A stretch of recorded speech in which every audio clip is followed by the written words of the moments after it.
Hello, everyone, and welcome to episode 3 of the Layout Update. Now, since the last episode, quite a bit has changed, as you can probably tell. I know I uploaded the last update video about a week ago in December, but I made that video in October of 2019, and this is being made January 2021. So, yeah, quite a bit of change.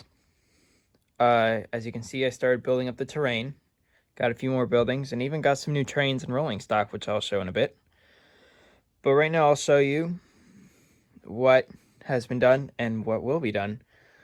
So over the past year, I gradually built up the upper layer. This is now like a little spur track to like an industry area. Half the layout is now underground, which I wanted to do in the first place because I didn't want to see the trains for the whole layout. I wanted them to disappear because it would make things more interesting, like not seeing the trains for a little bit. But the trains are outside for a good amount of time. For the terrain, not really much has happened right now, but that's going to be the next big thing. Like this will be the road that comes from the upper level to the lower level. I'm going to be carving that soon. But right now, after this, I'm going to be planning out the upper level. Like this end will be the town, and then that end will be like a rural countryside with a hill and a few mountains and some farms. I don't know, I gotta see. I did get a few new buildings. This industry area I got about a year ago has been painted and weathered. It wasn't like this before. It was like a yellow color, but I painted it blue. I believe I showed the signal tower in the last video. Same with the train station and the engine shed. But I also got a coal tower and a water tower. These cork roadbeds, or these cork, I put it here, because to raise the station up to track level. There'll be like a small parking lot here for the train station, and then a small parking lot here for the yard. In the last episode, I think I showed you the yard. There was only 4 tracks, now there's 5. This was done to have, since I had enough room for a 5th track, because the road can easily fit here, I decided to add in a 5th track. The last 2 tracks will be mainly for engine storage, while the first 3 will be mainly for freight car storage. In this corner, I carved a little hill. It would make it a little more interesting here. This will eventually be glued on. It's not glued on yet, as you can see here.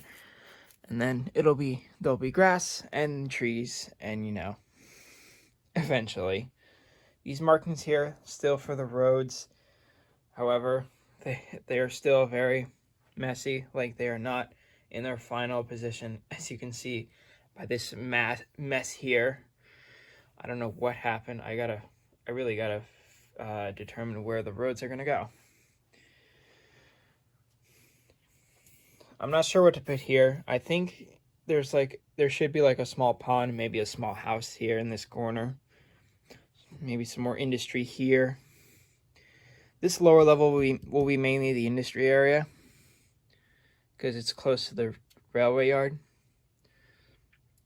I bought these little cars here mainly for right now for scaling for the roads, because end scale, I'm not sure how wide the roads would usually be. I'd say about 2 inches, but with these cars it helps. The cork in between the tracks will mainly use to limit the ballast needed for in between the tracks, because now that I have a 5-track yard, there's going to be a lot of ballast needed, but the cork helps it reduce the amount of ballast that I will need, but that's a while from now. All right, that's about it for the layout update itself. Now I will show you all the new locomotives and rolling stock I've gotten since the last episode.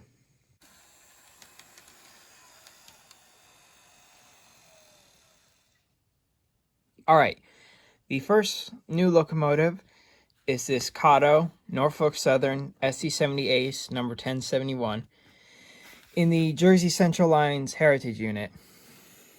I got this locomotive at a train show about last February before the whole pandemic. The reason why I decided to get this locomotive is because I live in New Jersey and the Jersey Central lines used to run through New Jersey, and I also thought the paint scheme looked really nice, so I decided to pick it up. It's DC, as you will eventually see in the new locomotives, that some of the new locomotives I got are DCC with sound and everything. This layout is DC, but they are still able to run. All right, let's move on to the next one.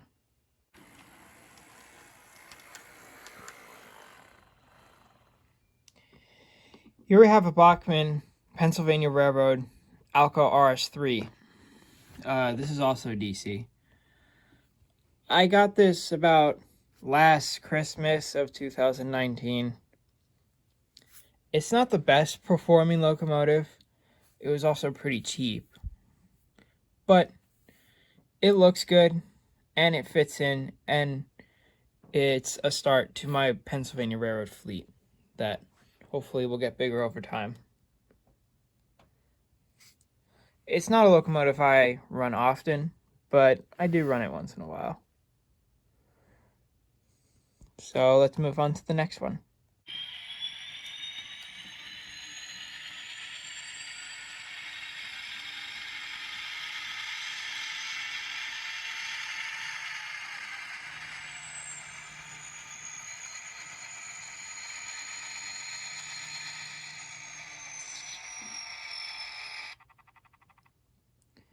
Here we have a chassis system SD50 made by Atlas. This is my first ever DCC locomotive, and I gotta say it's a really good one.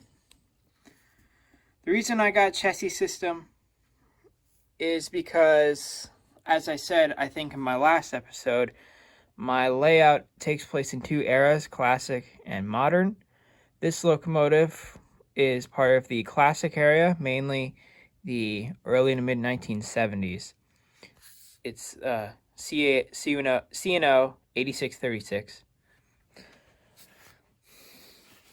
I hope to get at least another chassis system, maybe a U-boat would be nice, if you know what that is. It's a really nice locomotive, very orange, very yellow. And I just think it fits in. And it runs all right. It can be a little finicky at times, but it does run well. All right, let's move on to the next one.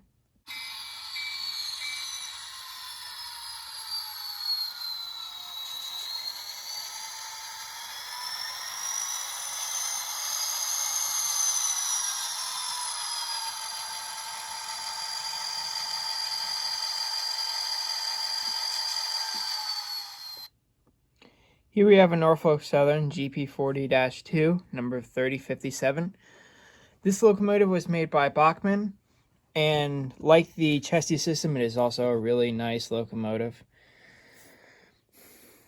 This locomotive would fit perfectly in my modern era, mainly for pulling local freight trains. I'm not sure if this locomotive is normally in the area that I'm modeling, but I thought it was a nice locomotive to get for local freight trains in this area. It does run a little easier than the chassis system, but it does require a bit more power. So it's about, like, it's easier to run, but it requires more power. So yeah. I bought this, this is my newest locomotive. I actually bought this Christmas in 2020. And I gotta say, it's a really nice addition to my fleet. All right, that just leaves one more locomotive to show, and it's a really special one. So let's bring it out.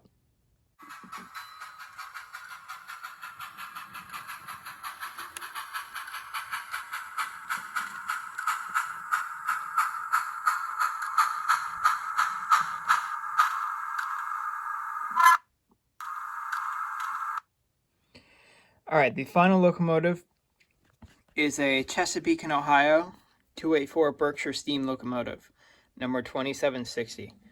This locomotive is made by Bachmann, and this is definitely one of my most favorite locomotives. Mainly, well, it is a steam locomotive, which is really different from what I have so far. It runs really nice. It sounds amazing. It even has a whistle that it blows every time it before it leaves and stops.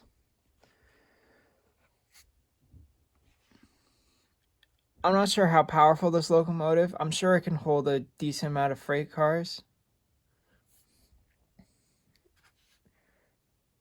I definitely recommend this locomotive for any N-scale layout modeler, especially if you're modeling in the Northeast where this locomotive used to run. And for any classic model railroader, this locomotive would look really nice on your layout, as it will for mine. But that's all the locomotives. Now I'll show you all the new rolling stock I've gotten. Alright, as for rolling stock, I didn't get a whole lot of cars, but I might as well show you. So, for the modern era of freight trains, I got this GATX closed hopper car, which I thought would look really nice on freight trains. And then for the classic era of freight trains, I got this first car is a Western Maryland flat car. It even comes with a classic truck trailer, which I thought was really nice. Then we have a B&O closed hopper car. And then behind that, we have a Western Maryland boxcar.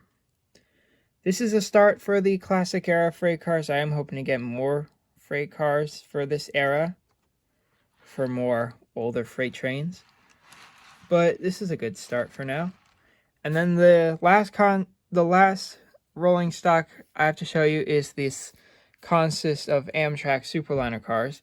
This will make up the Capital Limited train, which runs through the area modeling, which is the area modeling. I think I decided now it would be somewhere around the Pennsylvania-Maryland border. So I can have Western Maryland and Pennsylvania Railroad for the classic era, and then Norfolk Southern and CSX for the modern era, as well as Amtrak. So for this Amtrak consist, we have 3 passenger cars. They all look pretty much the same. 1 dining car, 1 observation car, and then 2 sleeper cars, which I believe is the correct consist for the Capital Limited. So that's about it for the layout update. Not much has changed since the last video. I know, I'm a very slow model railroader. I just haven't had enough time or motivation at some point to keep working on it. But I am hoping to keep building in the future. Hopefully the next update video won't come out forever from now. Hopefully in maybe a month or 2. It depends how much I work on the layout. But be sure to subscribe to view all the updates and progress of the layout. Hopefully at some point this layout will start to get its identity and start to look a lot better. Because I've been working on this layout for over 2 years and it hasn't even been painted yet. So that's how slow I am. But that's about it for this update. Make sure to like and subscribe, and I will see you in the next update video. Take care.